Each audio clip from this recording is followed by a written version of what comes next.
ప్రకాశం జిల్లా కంభం మండలం ప్రాథమిక ఆరోగ్య కేంద్రంలో స్వస్థ నారీ స్వశక్తి పరివార్ అభియాన్ కార్యక్రమం నిర్వహించారు. ఈ కార్యక్రమంలో ముఖ్య అతిథిగా ఎమ్మెల్యే అశోక్ రెడ్డి పాల్గొన్నారు. ప్రాథమిక ఆరోగ్య కేంద్రంలో డాక్టర్ శిరీష ఆధ్వర్యంలో నిర్వహించిన ఈ కార్యక్రమంలో సూపరింటెండెంట్ డాక్టర్ శిరీష మాట్లాడుతూ స్వస్థ నారీ స్వశక్తి పరివార్ అభియాన్ ద్వారా రక్తపోటు, మధుమేహం, రొమ్ము క్యాన్సర్, గర్భాశయ క్యాన్సర్, కిషోర బాలికల ఆరోగ్య పరీక్షలు, క్షయవ్యాధి స్కానింగ్, మానసిక వైద్య సేవలు, ఆయుష్ సేవలు ఈ కార్యక్రమం ద్వారా ప్రతిరోజు హాస్పిటల్లో సేవలు చేస్తున్నందున ప్రతి ఒక్కరూ ఈ అవకాశాన్ని సద్వినియోగం చేసుకోవాలని కోరారు. ఈరోజు గౌరవ ముఖ్యమంత్రి నారా చంద్రబాబు నాయుడు గారు, గౌరవ ఉప ముఖ్యమంత్రి మన పవన్ కళ్యాణ్ గారు, ఎన్డీఏ కూటమి ప్రభుత్వం ఈరోజు మనకి ఆరోగ్య ఆంధ్రప్రదేశ్ నిర్మించాలనే దాంట్లో భాగంగా ఇటు సిఎస్సీలే కాకుండా ఏరియా హాస్పిటల్సే కాదు పిఎస్సీలలో కూడా పూర్తి స్థాయిలో ఇక్కడ వైద్యాన్ని మనకి సగటు మనిషికి అందించేటువంటి లక్ష్యంతో ముందుకు పోవడం జరిగింది. ఈరోజు మనకి ఈ ఖమ్మం యొక్క హాస్పిటల్ యొక్క ఏ విధంగా వైద్య సదుపాయాలు అందుతున్నాయనేటువంటి విషయాన్ని మనం పరిశీలించి నేను హాస్పిటల్కి వచ్చిన వెంటనే అన్ని విభాగాలకు వెళ్ళి నేను పరిశీలన చేయడం జరిగింది.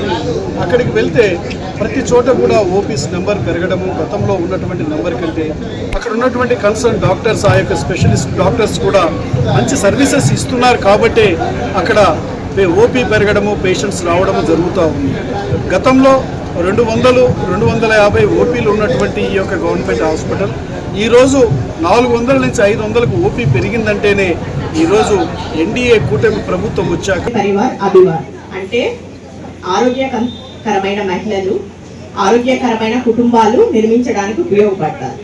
ఆరోగ్యకరమైన కుటుంబాలు ఉన్నాయంటే బలమైన సమాజం ఏర్పడడానికి ప్రోత్సహిస్తుంది. దానికోసం మహిళలు అనేవాళ్ళు ఇంట్లో మెయిన్ ప్రైమరీ కేర్ టేకర్స్ అంటే వాళ్ళు ఫుడ్ ఎలా ఇవ్వాలి, పోర్షన్ కంట్రోల్ ఎలా చేయాలి, ఏది హెల్తీ ఫుడ్ ఎలాగో ఆకుకూరలు వాళ్ళు వండేదాన్ని బట్టే మనం తినే ఫుడ్ని బట్టే మనకు ఏదన్నా కూడా మనము దాన్ని బట్టే మనకు ఇమ్యూనిటీ అంటే వ్యాధి నిరోధక శక్తి కానీ, మనం తినే ఫుడ్ వల్ల ఎక్కువ షుగర్స్ తీసుకుంటే, ఎక్కువ సాల్ట్ తీసుకుంటే దానివల్ల డయాబెటీస్ అనేవి, హైపర్ టెన్షన్ అనేవి మనకి ఈ మధ్యలో చాలా ఎక్కువ వస్తున్నాయి కేసెస్.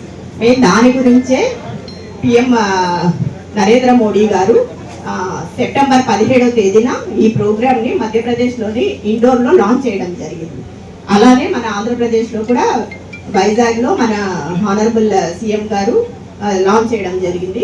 సెప్టెంబర్ 17 నుంచి 2వ తేదీ వరకు ప్రతిరోజు సిహెచ్సిల్లో క్యాంప్ కండక్ట్ చేసి మెయిన్ దీని యొక్క ముఖ్య ఉద్దేశం ఏంటంటే మహిళలు, పిల్లలకి సంబంధించిన పోషణ, వాళ్ళకి సంబంధించి ఏమన్నా నివారణ కార్యక్రమాలు అంటే స్క్రీనింగ్, మెయిన్ వచ్చేసి అసంక్రమిత వ్యాధులు అంటే diabetes, hypertension, cancers, main లేడీస్లో వచ్చే cancers breast cancer, cervical cancer, గర్భాశయ ముఖద్వార క్యాన్సర్, రొమ్ము క్యాన్సర్లు అలా అనేవి, మళ్ళీ పంటికి వచ్చేసరికి ఓరల్ క్యాన్సర్స్, వీటి గురించి మళ్ళీ లేడీస్లో ముఖ్యంగా ఉండే ప్రాబ్లం ఏంటంటే రక్తహీనత, అనీమియా. అది పిల్లలకైనా అవ్వచ్చు, మామూలు లేడీస్కైనా అవ్వచ్చు, గర్భవతులకైనా అవ్వచ్చు. రక్తహీనత అనేది లేకుండా చూసుకోవడానికి మళ్ళీ మెయిన్ వచ్చేసి పోషణ, సరైన ఆహారం తీసుకోవడం దాని గురించి. మళ్ళీ వచ్చేసి టీబీ స్క్రీనింగ్ అంటే క్షయవ్యాధికి దానికి సంబంధించి కళ్ళ పరీక్షలు చేస్తారు.